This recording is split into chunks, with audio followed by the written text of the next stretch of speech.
पश्चिम बंगाल के मुर्शिदाबाद जिले में शुक्रवार सुबह एक दर्दनाक रेल हादसा हो गया। गोविंदपुर रेल गेट के पास स्कूली बच्चों को लेकर जा रही एक वैन तेज रफ्तार ट्रेन की चपेट में आ गई। इस भीषण टक्कर में 2 मासूम बच्चों और एक बुजुर्ग साइकिल सवार की मौत हो गई, जबकि कई बच्चे गंभीर रूप से घायल हो गए।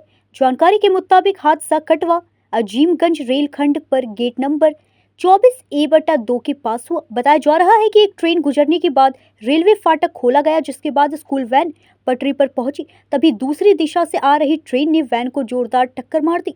टक्कर इतनी जबरदस्त थी कि वैन के परखच्चे उड़ गए। हादसे के समय वैन में कुल 8 लोग सवार थे। स्थानीय लोगों ने तुरंत राहत कार्य शुरू कर घायलों को अस्पताल पहुंचाया। गंभीर घायलों को मुर्शिदाबाद मेडिकल कॉलेज रेफर किया गया है। रेलवे प्रशासन, आरपीएफ और जीआरपी ने मौके पर पहुंचकर जांच शुरू कर दी है और हादसे के कारणों की उच्च स्तरीय जांच के आदेश दिए गए हैं। गोविंदपुर रेल गेट ওখানে একটা ট্রেন পাস হয়, ট্রেন পাস হওয়ার পরে গেটম্যান গেটটা তুলে দেয়।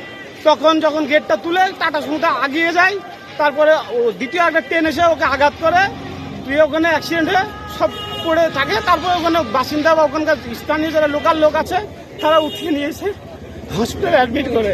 কজন মারা গেছে বাচ্চা জানেন কি সংখ্যাটা? আপাতত এখন মানে শুনলাম যে 3 জন খুব সিরিয়াস আছে, তো মারার কথা এখনো শুনিনি। তো আপনার বাড়ি কি ওখানেই? আমার বাড়ি ওখানে না, আমার বাড়ি চাঁদপাড়া মোড়। আপনার কে হয় যে অসুস্থ? ওটা আমার দাদা হচ্ছে, যে গাড়ি চালায়, ড্রাইভার। হ্যাঁ, এখানে হাসপাতালে কি চিকিৎসা হচ্ছে? এখানে তো এখন তো লিস্টে ব্লাড ঝরছে, বলছে দাঁড়াও কমুক তারপর দেখবা। আগে 3 নম্বর যাও, টিকিট নিয়ে এসো, টিকিট নিয়ে আসার পরে এখানে যাবা, জেরক্স করে জমা দেবা, তারপরে হবে। আর এখানে গেটম্যানরা বলতে গেলে গেটম্যানরা আগে বলছে যে কি আছে, আগে ওদেরকে কৈফিয়ত দিতে হবে, তারপর ঢুকতে হবে। তাহলে ওদেরকে আগে একটা করে লাইন দিয়ে লোক দাঁড়িয়ে বলতে হবে যে হ্যাঁ আমার এই হচ্ছে, তারপরে ওরা বলবে। কি চাইছেন? আমি চাইছি যাতে চিকিৎসাটা, এই অ্যাক্সিডেন্ট এমার্জেন্সি যেগুলো আসছে এগুলো যাতে তাড়াতাড়ি মানে খুব দ্রুত কাজ হয় বা চিকিৎসা হয়। আপনার আমার ওয়াসিন আকরাম। আপনার দাদার নাম কি? মুশারফ মোল্লা। গাড়ি চালাতো? হ্যাঁ।